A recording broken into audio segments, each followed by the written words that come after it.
বিশ্বকাপে শিরোপা জিতবে কোন দল? এমন প্রশ্নের জবাবে নিজ দল আর্জেন্টিনাকে এই তালিকায় রাখলেন না কোচ লিওনেল স্কালোনি। পাঁচটা দলকে এই তালিকায় রাখলেও আলবিসেলেস্তারা কেন এই তালিকায় নেই, এমন প্রশ্নে মুখরিত গোটা ফুটবল দুনিয়া। গ্রেটেস্ট অন আর্থের চলমান আসরে শিরোপা জয়ের ফেভারিটের তালিকায় তবে কাদেরকে রাখলেন স্কালোনি, বাস্তবতার নিরিখে তার ভিত্তি বা কতটুকু, সেই সব নিয়ে বিস্তারিত জানবো প্রতিবেদনে।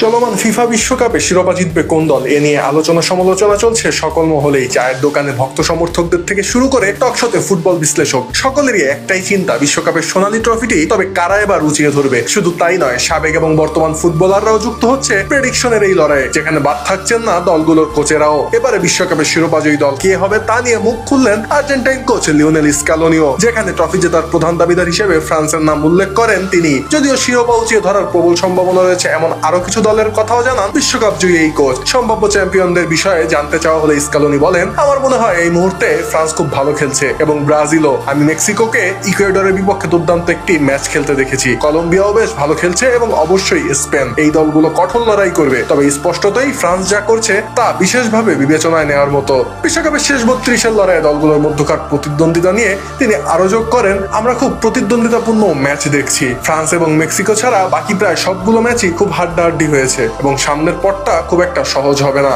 চলমান আসরে আর্জেন্টিনার অবস্থান নিয়েও খোলামেলা জানান স্কালোনি। এ প্রসঙ্গে তিনি জানান যে আর্জেন্টিনার এই দলটি বেশ ভালো অবস্থানে আছে। স্বাভাবিকভাবেই সবার মতো তারাও বেশ রোমাঞ্চিত, তবে আলবিসেলেস্তাদের সামনে এমন সব প্রতিপক্ষ রয়েছে যারা ইতোমধ্যেই আসরে ভালো ফুটবল খেলে দেখিয়েছে এবং যাদের সম্মান করতেই হবে মেসিদের। এ সময় স্কালোনি আরো যোগ করেন, বিশ্বকাপের মতো বড় মঞ্চে 48 দলের এই ফরম্যাটে ভুল করার সুযোগ কমে এসেছে। এটি এমন একটি প্রতিযোগিতা যেখানে হারলেই বাড়ি ফিরে যেতে হবে, তবে মেসিদের জন্য এখানে বেশ ভালো সুযোগ রয়েছে বলে মনে করছেন স্কালোনি। এমনিতে চলমান আসরে বল পায়ে দুর্দান্ত প্রতাপ দেখাচ্ছে ফ্রান্স। আক্রমণ ভাগে যেখানে দলটিতে রয়েছেন একাধিক তারকা footballer, Kylian Mbappe, Ousmane Dembele, Michael ওলিসেদের দাপুটে পারফরমেন্সে যেখানে খাবি খাচ্ছে প্রতিপক্ষ দলগুলোর ডিফেন্ডাররা। শুধু তাই নয়, ডিজায়ার ডুয়ে কিংবা বেঞ্চে বসে থাকা ব্রাডলে বারকোলাও যখন সুযোগ পাচ্ছে তখনই বল পায়ে গতির সঞ্চার করে সকলকে তাক লাগিয়ে দিচ্ছে। এর বাইরে স্পেনও বেশ দারুণ ফুটবল খেলছে, যেখানে মাইকেল ওয়ারবাজাল, দানি ওলমো, লামিনী ইয়ামালদের দাপটে থরথর করে কাঁপছে প্রতিপক্ষ ডিফেন্ডাররা। আর 5 বারের বিশ্ব চ্যাম্পিয়ন ব্রাজিলও দিচ্ছে শিরোপা ছিনিয়ে নেবার হুঙ্কার, যেখানে প্রায় 2 যুগ পর মিশন হেক্সা জয়ের পথে অদম্য ফুটবল খেলছেন ভিনিসিয়াস জুনিয়ররা।